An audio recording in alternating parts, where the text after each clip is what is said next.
Et je voudrais également rendre hommage à mes références traditionnelles, ceux-là qui sont les gardiens des savoir-faire endogènes et dont on ne cite pas souvent dans nos productions, mais qui nous soutiennent de par les informations qu'ils nous donnent. D'ailleurs, il y a un adage proverbe yoruba qui dit que sans qu'il n'y ait de bois qui soutienne une palissade, cette dernière s'écroule. Cela montre que le bois n'est pas que matériel, c'est aussi du domaine de l'esprit. Alors, donc, puisque c'est du bois qu'il s'agit, je vais vous entretenir sur les connaissances ethnobotaniques des bois et caractérisation chimique des colorants du sud de Bénin. Alors, ma présentation est juste une contribution d'ordre sociétal et scientifique à la connaissance des plantes utilisées comme bois et qui sont également impliquées dans la production de colorants dans l'intérêt de la sauvegarde des objets ethniques anciens et pour des applications contemporaines. Alors, le Bénin, comme vous pouvez le voir en jaune sous sa forme effilée qui ressemble à une serrure, est un pays d'Afrique de l'Ouest caractérisé par une forte végétation avec des îlots de forêts, des forêts classées et des forêts sacrées également par endroits. Les plantes constituent les seules ressources naturelles dont dispose ce pays et par conséquent, elles occupent une place fondamentale dans les savoir-faire traditionnels détenus par certains individus de la population et qui sont perpétués de génération en génération. Alors, le Bénin est un pays empreint de tradition. Et cette tradition, on l'appelle d'ailleurs même pays de Vodun, c'est-à-dire pays des divinités. Cette tradition se retrouve dans l'organisation même de la société où vous avez des petits royaumes qui la constituent. Cette tradition se manifeste également au niveau des religions où vous constatez des habitudes traditionnelles dans les religions modernes. C'est le cas du christianisme céleste qui est une religion semi-traditionnelle, semi-moderne. Cette tradition se manifeste également par les arts et cultures diversifiés. Le Bénin compte plus de 46 ethnies différentes. Donc, la zone qui nous intéresse, nous, pour ce travail, c'est la région du sud Bénin, située dans l'ère culturelle Yoruba, Nago, qui s'étend un peu vers le sud du Nigeria. Cette zone est caractérisée par une diversité d'objets faits de bois, que ce soit ces objets-là que vous rencontrez dans la vie active, c'est-à-dire qui animent la vie quotidienne des populations, comme les masques grédaires, des gongon et leurs danses, ou les statuettes accrochées qui se promènent un peu partout dans la rue et qui reçoivent des offrandes, ou ceux qui sont cachés dans des enclos, qu'on appelle généralement des fétiches, ou dans des musées. On se rend compte tout simplement que les artisans ont diversement associé des matériaux au bois, comme colorants et les fibres, afin d'aboutir aux produits finis, recherchés ou commandés. Alors, il paraît même que certaines statuettes, certains objets, portés comme ces statues-là, ou des complexes de Shango, portés lors des cérémonies rituelles ou autres cérémonies propitiatoires, amplifient la vision spirituelle du porteur. Cela montre que les matériaux associés au niveau donc de ces objets et l'usage auquel l'objet est destiné donnent vie à l'objet et le rend fonctionnel. Toutefois, ces objets peuvent subir des dégradations dues à leur usage, d'autres vieillissent, pendant que d'autres sont aussi volés et vendus pour animer le marché de l'art. Il faut donc pouvoir les restaurer, les refaire ou les réparer. Alors, la réparation ou la refabrication, quand elle a lieu dans le domaine traditionnel, elle concerne plus l'esprit que l'objet. C'est-à-dire c'est du domaine de l'esprit, comme je l'ai dit tout à l'heure. C'est-à-dire que lorsqu'un objet, c'est-à-dire que la détérioration d'un objet n'est pas en soi un problème. Lorsqu'un objet meurt ou bien quitte le cadre qui lui a donné fonction, il existe toujours des dignitaires ou des sociétés secrètes associées aux sculpteurs qui fabriquent le même objet, qui aura les mêmes, ou bien un autre objet, j'allais dire, qui aura les mêmes pouvoirs, les mêmes potentialités que l'objet de départ. Mais toutefois, il faut nécessairement trouver les matériaux originels nécessaires donc pour cette refabrication. Il en est de même pour les objets muséaux anciens dont on dispose peu d'informations quant aux recettes utilisées donc dans leur originelles utilisées dans leur fabrication. Ainsi donc, il est indispensable de documenter les savoirs traditionnels liés au bois et dans l'intérêt donc de sauvegarder ou de restaurer les objets muséaux anciens et de sauvegarder, n'est-ce pas, les espèces d'importance particulière pour les communautés locales. Alors, c'est dans ce cadre que nous avons réalisé une enquête ethnobotanique dans 3 localités du sud Bénin. Il faut noter que cette enquête fait suite aux travaux antérieurs que nous avons réalisés sur l'étude ethnobotanique des plantes tinctoriales, publiée en 2014. Et donc, les artisans interrogés sont bien ciblés. 13 artisans au total ont été interrogés dans la commune de Kétou, de Sakété et d'Ifaï. Alors, cette enquête a été déroulée en plusieurs étapes résumées en 2 phases. Et la première phase consiste en un entretien semi-structuré sur la base d'une fiche d'enquête que nous avons élaborée dans ce cadre. Et les informations demandées sont focalisées sur le nom vernaculaire de la plante, l'objet fabriqué et la valeur de cet objet ainsi que autres usages donc du bois. Et après cette phase, nous faisons des randonnées. D'accord? Plusieurs randonnées sont programmées avec les sculpteurs et artisans. Et cette phase nous permet donc de compléter la liste que nous avons recueillie au niveau de la première phase et de faire éventuellement des prélèvements. Ces randonnées, c'est dans des brousses proches et surtout dans des forêts sacrées. Alors, les espèces sont identifiées sur place en utilisant Abonnier ou la foi analytique du Bénin ou l'application PlanteNet et sont confirmées à l'herbier national du Bénin. Alors, les principaux résultats issus donc de cette enquête sont les suivants. Alors, nous avons pu répertorier 36 espèces végétales appartenant à 31 genres et 17 familles. Les familles des moracées, des fabacées, des malvacées et forbiacées représentent à elles seules les 55,5% des espèces répertoriées. Et il faut reconnaître que les usages donc, de ces bois ont été catégorisés en 8. Ces bois servent donc d'objets agricoles et usuels, bon, faits pour les objets domestiques. Ces bois également sont utilisés donc, pour fabriquer des instruments de percussion, comme les tam-tams, et sont utilisés comme bois de palissade. Et nous avons des bois qui participent donc à la fabrication des objets culturels d'animation, et des bois qui permettent de fabriquer des objets liturgiques, comme le plateau de divination là, les bois qui permettent de fabriquer carrément des fétiches, des bois de cœur surtout qui sont utilisés dans la production de colorants, et pratiquement tous les bois là servent donc que nous avons répertorié, j'allais dire, servent donc pour des soins locaux, des soins de santé.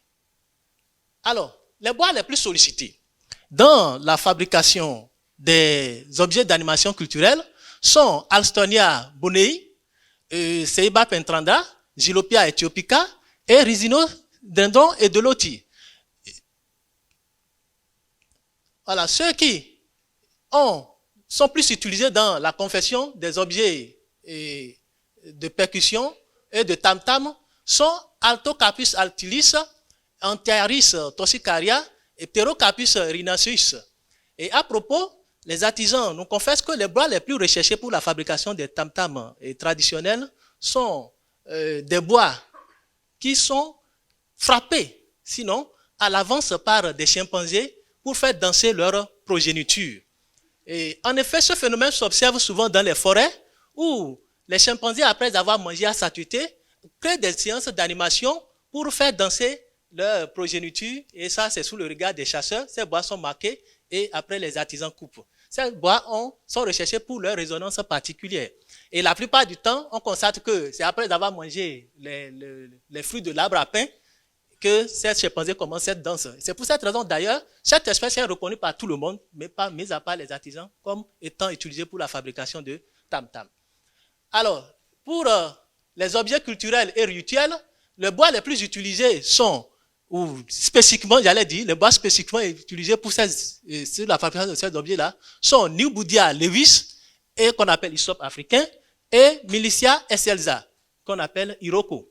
Alors, le Newboudia lewis intervient dans des rituels à divers niveaux. Cette plante utilisée comme bois de palissade empêche l'intrusion des sorciers dans une concession. Et vous allez voir cette plante-là pratiquement dans toutes les concessions béninoises.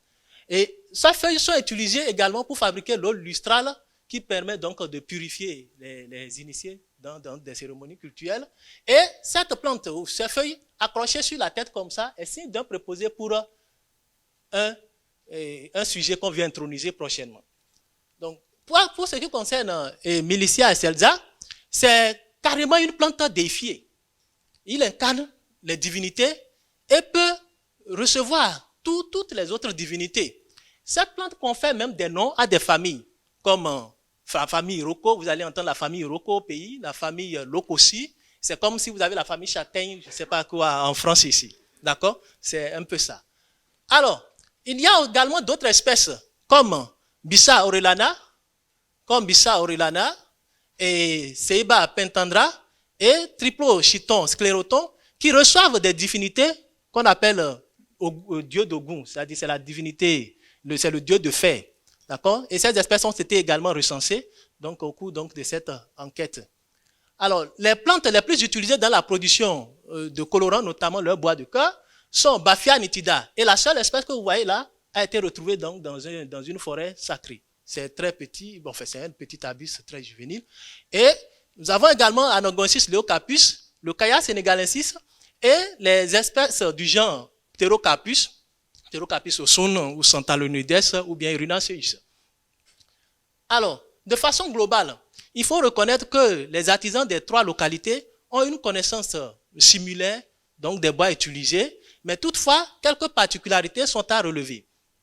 Pour ce qui concerne la fabrication de masques Geleder, on relève une utilisation caractéristique de rhizonodendron et de loti, suivie de près de Seiba pentandra par les sculpteurs de la région de Ketu, alors que ceux des régions donc de Sakete et d'Ifaï préfèrent préfèrent Alstonia, voilà c'est ça, préfèrent Alstonia brunei. Ces bois ont tous une caractéristique commune, ce sont des bois légers, comme l'indique d'ailleurs leur nom vernaculaire, tiré pour la plupart de leur morphologie, comme par exemple afré, en langue qui signifie léger, pour l'espèce Alstonia brunei, ou bien fonfon, qui signifie toujours léger, pour rhizonodendron et de loti. Et ces espèces sont prisées pour les objets d'art en direction vers l'extérieur à cause donc de la réduction du poids de transport. Alors, de la même manière, lorsque nous prenons les bois de cœur utilisés dans la fabrication des colorants, les artisans d'Ifaï ont plus un attrait, voilà c'est ça, les artisans d'Ifaï ont plus un attrait pour l'espèce Baphia nitida, alors que ceux de Ketu utilisent le Pterocarpus osun. D'accord? Et d'où ils tirent tous une substance molle rouge qu'on appelle osun. Donc, la fabrication de cette substance relève d'un secret ancestral. D'ailleurs, c'est souvent les adeptes de Vodun qui font cette fabrication. Et cette substance qui est à l'origine donc du nom de cette plante Pterocarpus osun fait référence aux propriétés tinctoriales et pharmacologiques de cette plante. C'est-à-dire, osun est utilisé comme pommade par les femmes juste après l'accouchement, non seulement pour annoncer la venue d'un nouveau bébé de par la couleur de leur corps en rouge, mais aussi pour ses propriétés antifongiques. Ça permet d'éliminer les végétudes et tout ça. Donc, c'est d'ailleurs ce qui justifie davantage leur utilisation dans des cérémonies rituelles d'initiation. Et aujourd'hui, la vraie espèce, les espèces d'origine, les vraies espèces donc, qui permettent de fabriquer ces ossons-là ne se retrouvent plus facilement. D'ailleurs, j'ai dit tout à l'heure, le Baphia, là, c'est dans une forêt sacrée, on a pu retrouver ça. Donc, aujourd'hui, les artisans nous ont confié que ce sont des espèces de succédanés ou des espèces de substituts qu'ils utilisent, dont les graines de Bissa aurelana, les sues et les feuilles de Tectona grandis et de Kaya sénégalensis aussi. Alors, toutes ces informations nous ont permis donc de récolter des plantes à usage évocateur qui ont fait l'objet d'une étude chimique approfondie de laboratoire. Alors, l'objectif de ce travail, c'est de rechercher ou d'identifier les composés les plus expressifs, ce qu'on appelle le principe colorant ou bien le marqueur de coloration de ces plantes, qui puissent nous permettre de les retrouver sur des supports comme le bois, etc. Alors, du coup, nous avons pour ce faire utiliser principalement un système HPLC équipé d'un détecteur à barrette de photodiode et plus d'une centaine de références de structures flavonoïdiques, anthraquinoniques ou quinoniques, j'allais dire, et d'autres structures ont été purifiées de certaines plantes tinctoriales. Ainsi, l'analyse de l'extrait méthanolique du bois de cœur de Baphia nitida nous a permis d'identifier le santal et un dérivé flavone 3-ol et dont la structure n'a pas été élucidée, mais quand même dont nous disposons de l'empreinte. Et toutefois, les xantalines et xantarubines, les ptérocarpines qui participent aux propriétés colorantes de cette espèce n'a pu être identifiée. Cela pourrait être dû à l'âge juvénile de l'espèce, de l'échantillon que nous avons exploité. Alors, au niveau donc de Tectona grandis, cette espèce, il faut le reconnaître, est très riche en composés chimiques. Donc, il a fallu d'abord faire un scan en UV qui nous montre que ces composés absorbent autour de 450-485 nanomètres. Cela montre que cette espèce contient assez d'anthraquinone. Donc, un fractionnement préalable nous a permis donc de caractériser par fractionnement cette espèce. Et on a pu identifier un certain nombre d'acides phénoliques et plus de 9 flavonoïdes au niveau donc de cette plante. Ainsi que le marqueur de coloration qui est la tectoquinone et 2 anthraquinones qui ont été purifiés pour d'autres fins et dont les empreintes sont disponibles. De la même manière, il a été identifié donc dans l'extrait de Lawsonia anemia, de la lawsone qui est son principe colorant, et que vous voyez là, ainsi que des acides phénoliques et des aglycones flavonoïdiques comme la lutéonine, la diosmétine, la pygénine. Et naturellement, dans les graines de Bissa orellana, la bycine, qui est son principe colorant, a pu être identifié. Alors au Bénin, il faut noter que 2 espèces de plantes à indigo sont régulièrement utilisées et nous avons donc analysé l'extrait acétonique donc de l'indigofera tinctoria par fractionnement, ce qui nous a permis donc de caractériser l'indigotine, c'est que vous voyez là, et son isomère structural qui est l'indirubine, et d'autres colorants jaunes et violets dont nous disposons les empreintes, mais qui n'ont pas pu être caractérisés. Alors ce travail aussi nous a permis de purifier l'indirubine pour une étude de quantification et afin de pouvoir différencier les 2 espèces dans les matrices muséales. Voilà. Donc, l'analyse de l'extrait de Phalaenoptera cyanescens, qu'on appelle la liane indigo, nous a permis d'identifier purement l'indigotine, ainsi que 3 flavonoïdes que vous voyez là, quercétine, isonarmétine et camphérol. Et cette plante est la plus utilisée au Bénin, au sud Bénin, 2 fois même devant son homologue indigotier, à cause donc de sa richesse purement en indigotine. Alors, toutes ces analyses ont été investies à l'étude des objets muséaux. Le corpus échantillonné, on a fait plus de 38, une trentaine, dont 4 seront présentés. Ce corpus appartient à la collection du musée africain et du musée de Confluence de Lyon. C'est des objets qui sont collectionnés avant 1900. Alors, le processus analytique utilisé est le suivant. Après une étude stratigraphique sur loupe binoculaire qui nous permet donc de faire le tri du colorant à analyser, on passe ensuite à l'analyse à l'infrarouge à transformer de Fourier en fabriquant des parties de Cabière. Des tests microchimiques sont également requis pour identifier naturellement les ions qui sont constitutifs des pigments, s'il y en a, et ensuite on fait une analyse CLHP dans les mêmes conditions que précédemment, tout en ne dénaturant pas le pigment. On utilise l'acétate et le tampon acétique. Alors, les principaux résultats issus donc de ce travail sont les suivants. Alors, l'analyse de ce prélèvement sur le guélédin permet donc de voir 2 couches, une couche inférieure jaune et une couche supérieure rouge. Et en IR, ce prélèvement nous a montré un spectre très caractéristique des épaulements à 3600 et lié à l'oxyde de fer jaune. D'accord, ce qui montre que cette couche est faite donc il y a des empreintes ici organiques également. Cette couche est faite donc d'oxyde de fer et l'analyse en CLHP donc de ce prélèvement nous a permis donc d'identifier la lawsone et la catéchine. La catéchine, je ne l'ai pas parlé de ça, mais qui est un principe colorant de Caya sénégalensis. C'est pratiquement le seul colorant qu'on a trouvé dedans. Et cela montre que ce colorant rouge est fabriqué donc par un mélange donc de Lawsonia inemi, qui est le henné, et de Caya sénégalensis. De la même manière, l'analyse de ce colorant bleu prélevé donc de la tête de ce jumeau-là nous a permis donc de trouver un spectre IR typique du bleu cyané, qu'on appelle bleu de Prusse, et dont les ions faits ont été identifiés donc par test microchimique. Et son analyse en CLHP nous a montré que ça contient également de l'indigotine, purement de l'indigotine, qui pourrait sans doute provenir donc de l'espèce de l'indigoliane. Cela montre que ce prélèvement est fait d'un mélange de bleu synthétique et de bleu naturel.